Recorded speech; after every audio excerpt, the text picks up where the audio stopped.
Artigo 1º. São atividades privativas de advocacia. Inciso 1. A postulação a órgão do Poder Judiciário e aos juizados especiais. Inciso 2. As atividades de consultoria, assessoria e direção jurídicas.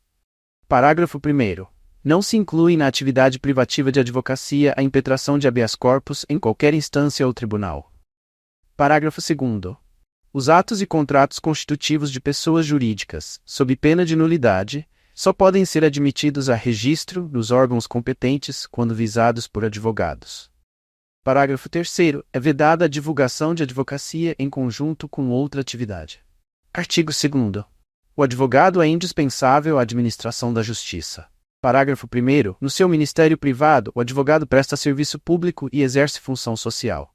Parágrafo 2º. No processo judicial, o advogado contribui, na postulação de decisão favorável ao seu constituinte, ao convencimento do julgador, e seus atos constituem munus público. Parágrafo 2º.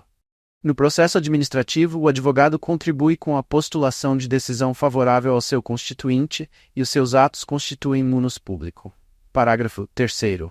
No exercício da profissão, o advogado é inviolável por seus atos e manifestações, nos limites desta lei.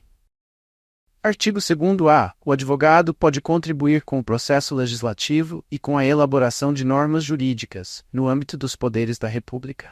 Artigo 3º. O exercício da atividade de advocacia no território brasileiro e a denominação de advogado são privativos dos inscritos na Ordem dos Advogados do Brasil. Parágrafo 1º. Exercem atividade de advocacia, sujeitando-se ao regime desta lei, além do regime próprio a que se subordinem, os integrantes da Advocacia Geral da União, da Procuradoria da Fazenda Nacional, da Defensoria Pública e das Procuradorias e Consultorias Jurídicas dos Estados, do Distrito Federal, dos municípios e das respectivas entidades de administração indireta e fundacional. Parágrafo 2º. O estagiário de advocacia, regularmente inscrito, pode praticar os atos previstos no artigo 1º, na forma do regimento geral, em conjunto com o advogado e sob responsabilidade deste. Artigo 3º. Aos serviços profissionais de advogados são, por sua natureza, técnicos e singulares, quando comprovada sua notória especialização nos termos da lei. Parágrafo único.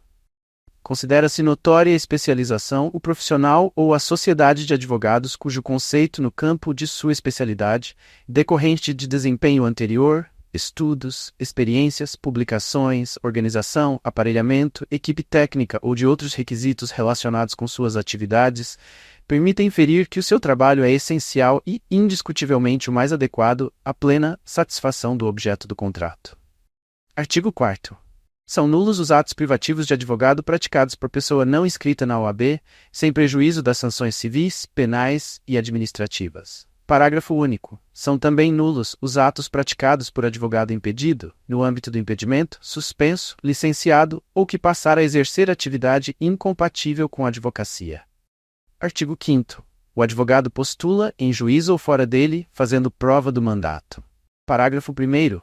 O advogado, afirmando urgência, pode atuar sem procuração, obrigando-se a apresentá-la no prazo de 15 dias, prorrogável por igual período. Parágrafo 2º. A procuração para o foro em geral habilita o advogado a praticar todos os atos judiciais, em qualquer juízo ou instância, salvo os que exijam poderes especiais. Parágrafo 3º. O advogado que renunciar ao mandato continuará, durante os 10 dias seguintes à notificação da renúncia, a representar o mandante, salvo se for substituído antes do término desse prazo. Parágrafo 4º. As atividades de consultoria e assessoria jurídicas podem ser exercidas de modo verbal ou por escrito, a critério do advogado e do cliente, e independem de outorga de mandato ou de formalização por contrato de honorários. Artigo 6º. Não há hierarquia nem subordinação entre advogados, magistrados e membros do Ministério Público, devendo todos tratar-se com consideração e respeito recíprocos. Parágrafo 1º. As autoridades e os servidores públicos dos poderes da República, os serventuários da Justiça e os membros do Ministério Público devem dispensar ao advogado, no exercício da profissão, tratamento compatível com a dignidade da advocacia e condições adequadas a seu desempenho, preservando e resguardando, de ofício, a imagem, a reputação e a integridade do advogado nos termos desta lei. Parágrafo 2º. Durante as audiências de instrução e julgamento realizadas no Poder Judiciário, nos procedimentos de jurisdição contenciosa ou voluntária, Os advogados do autor e do requerido devem permanecer no mesmo plano topográfico e em posição equidistante em relação ao magistrado que as presidir.